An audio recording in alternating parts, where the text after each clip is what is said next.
Thanks for joining my little interview here. I love doing these. I love learning from people, and so excited to learn from you today. For those who don't know who Mike is, what's the elevator pitch? Who are you? What do you do? All the good stuff. Yeah, well, thanks for having me, Cabe. Truly appreciate it. In short, I help eye care practices create win-win-win solutions as it relates to their employees, their patients, and their financial results. And I do that through offloading your HR tasks, but elevating them to a higher level. And ultimately, your patients win, your staff wins, and your doctors win because financially they have better results and their day to day practice is easier. It's really cool. Why do people typically hire you? Is it more from like a culture perspective, or is it more from an admin perspective? Like, what would you say motivates why practices would typically engage with you? Yeah, the first thought that people have that would spur them to contact me is they have questions. They're not sure they're doing things right, or they're pretty sure they are doing some things wrong. Yeah. Or they have so much to do, right? And they have this vague idea that they may have a vague idea that if they could elevate their culture, that would be a good thing. But that's usually kind of down the line. Usually they're driven by like a pain point that they Mm. need solved. Yeah.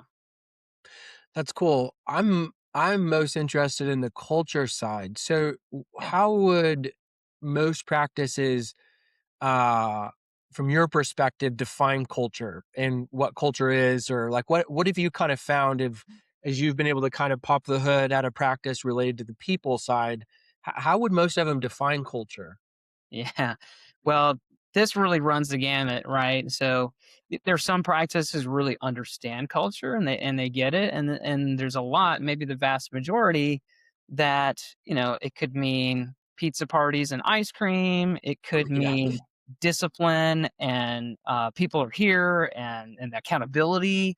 Um, and some of those different definitions are okay. There's a big tent when it comes to culture. There's different ways to do culture well, but I like to think of it as, the things that you believe in your practice, and the behaviors that you do. And are Mm, those things that foster the success of employees and patients in the practice, or are those beliefs and behaviors things that get you off track when it comes to financial results or the employee experience or the patient experience? mm. Yeah. What big differences or gaps have you noticed between practices that like really get this and engage with these types of things in terms of really good HR processes, really meaningful and intentional culture? So what's the gap between the ones that really get it and the ones that really don't? What have you seen? This is a huge area. This is where the rubber meets the road. At the very bottom line, like, are they putting their time, their thought, their energy, and their money into this stuff, or is it Mm, all haphazard, right? And so, okay, so what are some of those things that they need to put time, thought, energy, money into? How do they make decisions? Do they mm, just make decisions based on the cheapest option? When it comes time to give employee raises, is it just a money thing? Is it a values thing? Are they looking at the big picture? How do they hire? Do they hire mm, based on values? Do their job offers reflect their intent when it comes to the great patient experience that they say they want? Or do their job offers tend to reflect, hey, we just need a warm body in here? mm, When they do onboarding, is it, hey, here's your desk and we might come chat with you at the end of the day and make sure you're okay? Or have we put forethought into that? Have we made it a fun experience? Have we made it an engaging experience? Or is mm, it all just about, hey, like, what have you done by the end of the day? Welcome to your first day. Like, what have you gotten done? How they hold people accountable. What do they tolerate? In some businesses, toxicity and negativity is allowed to run rampant. mm, Or do they hold people accountable? Do they manage that well? mm, And then the last thing is, one difference between some that get it and the ones that don't is the results they get. Are we retaining most of our employees year over year? Do we have a ton of churn in one department? Have we had maybe some claims and some allegations that continue to pop up? So there's really Mhm. so many differences between the ones that are doing it well and the ones that aren't. Yeah. What do you think the ultimate value of a practice taking culture seriously is? I mean, like what does a practice get out of, so to speak, taking culture seriously and having like a thriving, healthy culture? Oh, well, this is the promised land right here, Cade. So number one is just thinking about, financially. The first thing that I think about is staff retention. Mm, You lose one employee, and that's about $25,000 walking out the door in terms of lost productivity, replacement costs, retraining. Many different costs can feed into that, and that's just a frontline employee. So you got retention costs. Then you have the upside potential. This is the bigger cost, is that lost potential, right? So more productive employees, more discretionary effort. So research shows that in a service-based business like ophthalmology or eye care, that discretionary effort can lead to 20% more output, mm, um, better sales, better conversions, fewer lost opportunities when it comes to booking patients, booking procedures. You could see more loyalty in your patients, better satisfaction, and so the financial upside of having a great culture, high accountability, high engagement, is incredibly high, and there's lots of research to support that businesses with better employee engagement have better financial results. It's clear, it's established. It's like saying that eating less calories will help you lose weight. Having a better culture will give you better financial results. And the last thing is your doctors and your providers will be happier. They're going to mm. enjoy coming to work because, hey, Sally's here. And why does she come here? Because she's got a great place to work and we've got great employees and I've got a smooth work day and a smooth panel of patients today because we've got a great culture. Yeah. Yeah. Yeah.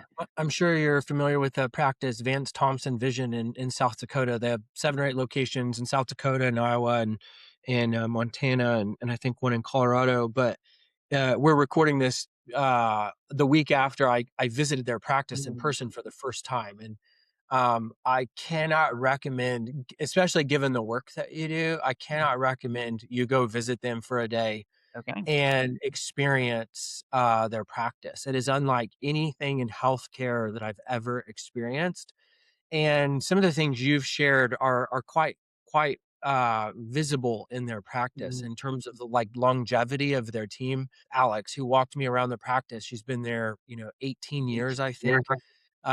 It's just a remarkable place. They allow each employee $100 a day to surprise and delight their patients, teammates, vendors.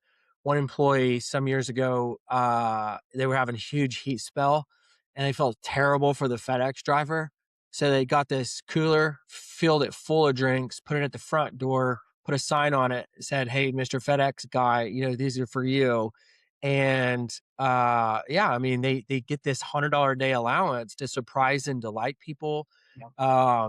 It is the most incredible, like I said, practice I've ever experienced, all because of the culture, all because of the people.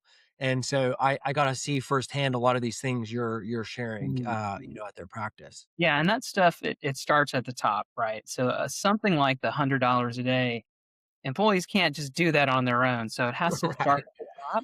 And the other thing I'll say is when you infuse a culture with the attitude of appreciation and gratitude and sharing and giving, well, guess what? That's going to affect everything. That's going to affect how the employees treat each other, how the employees treat the patients. And believe me, I bet the patients have an amazing experience there. No one in their region probably wants to go anywhere else but that practice if you're a patient and probably if you're an employee too. And so, wow, I think they're probably doing pretty well. Yeah, Dr. Thompson is known for sharing with people that his number one job is not the patient. His number one job is to love his employees. And as he loves his employees and employees love one another, they're able to love the patient. And so patient outcomes are better, patient experience is better. And that's not how most physicians think, Right. truly, and so it's quite unique. And, it's the other thing I'll say about that is if you're listening to this out there right now, you can't just go with that idea right now and there's a million different things that you have to do to get those results, but that's a symptom or a sign of a practice that's Yeah. doing right. Yeah, you're exactly right. Well, this has been great, Mike. What's the best, way for people to connect with you? Yeah, shoot me an email. It's Mike at seasoned-advice.com. I'm super active also on LinkedIn. So you can find me there on LinkedIn. It's Mike Lyons, Lyons. Love it. Mike, I really appreciate you joining me today. Yeah, thanks, Cade.